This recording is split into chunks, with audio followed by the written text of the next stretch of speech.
WBAY Park. I was called down to be in command of the Big Island fire, which is currently going on right now. Yesterday at approximately 4:15-ish, slightly after 4, this fire began and began running north due to the heavy south winds. Currently it is contained. We're working on extinguishing as many hot spots as we can find. Estimated between 700 and 800 acres. Obviously, we don't have an exact acreage yet. We'll be working on getting that. We did have, at the residence back here on District Half Road, we had 8 structures threatened, and all 8 structures were saved. So positive news there. This time of year, we're in our spring fire season, and all the vegetation is dead and brown due to winter. And when it gets dry and windy, we can have big catastrophic fires like this. Excuse me.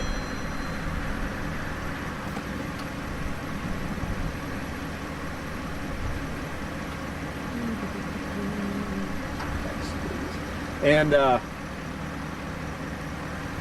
yes, this time of year we can have catastrophic fires when it gets hot and dry out.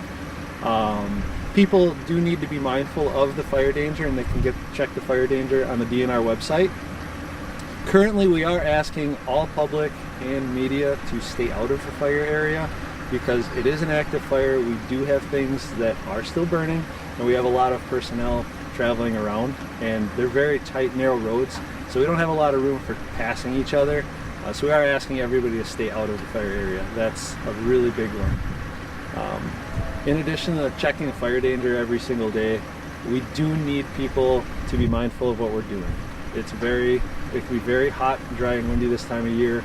All the fuels are very receptive to any sort of flame. Anybody, Marquette, Green Lake, Waushara, Wapaka, Portage, Adams counties, burning permits are required.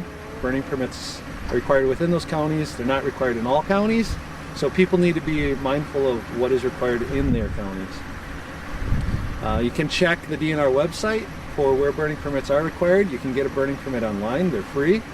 Any day people wish to burn, they need to check those websites or call 188-WIST-BURN to see what the fire danger is and if burning is allowed. Most of our fires this time of year are debris burning caused, human caused. So most of our fires are caused by us burning stuff. What else do you guys have? Do you have a cause of this fire, and do you know where it started? The cause of this fire is currently under investigation. I have several very qualified people working on the investigation and cause determination. They are down south of our current location right now, and they're working on that. Can you talk a little bit more about the challenges that you guys are facing? Obviously with the wind, it's very dry. I could see even just like brushing through some of the grass, like things were kicking up really fast. Yeah, so challenges with containing this fire was obviously the high winds. There were very strong winds yesterday, and in these fine receptive fuels, fire takes very, very fast. We had fires spotting out ahead of the main fire, but we were able to catch it. And we have just a couple spot fires that happened just north of Highway D, but we were able to catch those immediately and put those out. Other challenges was access. It was just very hard to get equipment out into these areas because they are low, wet, and marshy. So we have to get the right equipment here, and sometimes it takes a long time to get here. But yeah, mostly the wind was the biggest challenge and access. Can you kind of explain, we're seeing some of those like bigger, and I'm sorry, I don't know the exact terms of some of the machinery that I'm seeing, but those like rovers that are going out. Can you kind of explain the process that you guys are doing right now to curb any like hot spots and things that are going on? Yeah, so right now we have DNR heavy units and DNR and the Fish and Wildlife low ground units out here working. Our low ground units work out in marshes and wet areas. Some of them can float, so they work really well where it's wet. Some of them do not float, so we try to keep them a little higher. Our bulldozers, part of our heavy units, they are working in the upland areas because they don't do very well in low areas. So yeah, we're checking the perimeter. We're making sure the perimeter is out cold, trying to make it safe so we don't have any sort of containment issues later today, and trying to secure it up and make it safe for everybody in the public. You you mentioned a lot about like the burning permits, making sure you have your burning permit. But right now, would you agree, DNR officials really, they're stressing don't burn right now. There's no reason to burn when we've got, a majority of the state in high, very dangerous. Correct, yes.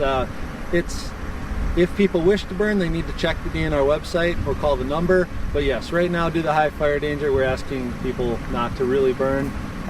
Campfires allowed, cooking fires are allowed, but people need to be very cautious about what they're doing. And they need to check the DNR website and follow those rules. I know that we've seen, 2 weekends ago there was one in Brookfield. I know we had one in Fond du Lac last week. This one here, it seems like, are we seeing more of these fires earlier than in years past? The weather definitely changes from year to year. I do remember winter fire seasons where we're fighting fire and it's below freezing, so it's a definite challenge. I can't speak to why we're having more fires earlier and earlier. Frankly, it just comes down to a lack of snow. People generally burn when we have snow. That's a safe time to burn. Or after June 1st, where burning permits are required. It's generally greener. Those are the safer times to burn, but people still need to be cognizant of what they're doing. We know that a lot of this was state land. There was also some private land where the acreage is, but do you guys do any controlled burns? And if you do, when do you do them on state land? Yes, most of the acreage burned is on state land. There's private land also involved. We also do prescribed burns on state land. DNR does. Fish and Wildlife Service also does prescribed burns. We do that for habitat management, prairie restoration, and we do that at different times throughout the year. We definitely try to take into consideration endangered resources. So we try to have no burn windows to where we won't burn a site due to different species that are on that site. So yes, we do prescribe burning as well. I know we're supposed to get some weather in tomorrow. Is that going to help with the situation at all? I'm really hoping for a lot of rain starting this afternoon. I don't know when it's supposed to get here, but yes, rain tonight would be very helpful, and into tomorrow. Mother Nature will help us put this thing to bed. Really quick, I know it was mentioned there were 13 fire departments. Do you know all of those departments, if you can rattle them off at all? I cannot rattle them off because okay. I wasn't here last Okay. night. Do you know roughly how much manpower? Do you have like a number of how many people? I do not. I'm sorry. That's okay. No worries. How many folks do you have out here today, and I guess how long do you think you'll be out here? Currently we have approximately 20 personnel out here working on fire suppression plus myself. I am anticipating being out here all day, and we'll be checking it after we're done. Or we'll be clearing out and then we'll be coming back. Is this one of the biggest fires that you've seen out here during this time of year? Me personally, no. I've been on several large fires out here over the last couple of years. Do you know what roads are going to be blocked off by chance? Is it just off of County Road D? Yeah, currently County Road D is blocked off. We're definitely trying, we have road barriers up. We're trying to keep the public and everybody else out of the area so we can put things to bed and do our jobs. Do you have an origin area? Straight south of us, down near, I believe, Rustic Road is where we're focusing right now. Who called this in and how was it spotted? That's a good question. I have reports that there were several people that called it in. So it was initially spotted from the DNR aircraft as they were working a fire further to the south. So you guys were already sort of out and about? Yeah, we were currently working a fire when this one popped up, and the air patrol saw it, came over, checked it out, and called it in, and then we sent people over immediately. How quickly did it grow, I guess, once from that initial call? That's a good question. I was in Wapaka when this was all happening. Do you think that the DNR plane seeing it from the air from the previous fire to here helped contain it quicker than Absolutely. Absolutely. Having our DNR aircraft in the air for detection definitely helps us contain these fires as quick as possible. Our number one priority is life, protecting people, public, firefighters, and then property and resources. Where was that other fire? I believe it was south of Princeton. I believe. Not exactly sure right now. How catastrophic could this have been had it been in a more populated area? It could have been very bad, yes. We try to evacuate people out of the path of a fire, but we can only do what we can do given the weather and the fuels. Is there anything else you think is important that we didn't ask about? People need to be very cautious when burning. Get a burning permit where they're required. Follow those rules and regulations. And be very, very careful when you burn something, and make sure that fire is completely out, cold to the touch, before they leave it. How much rain, or what do we need to improve conditions? Rain every few days would help us during the spring fire season.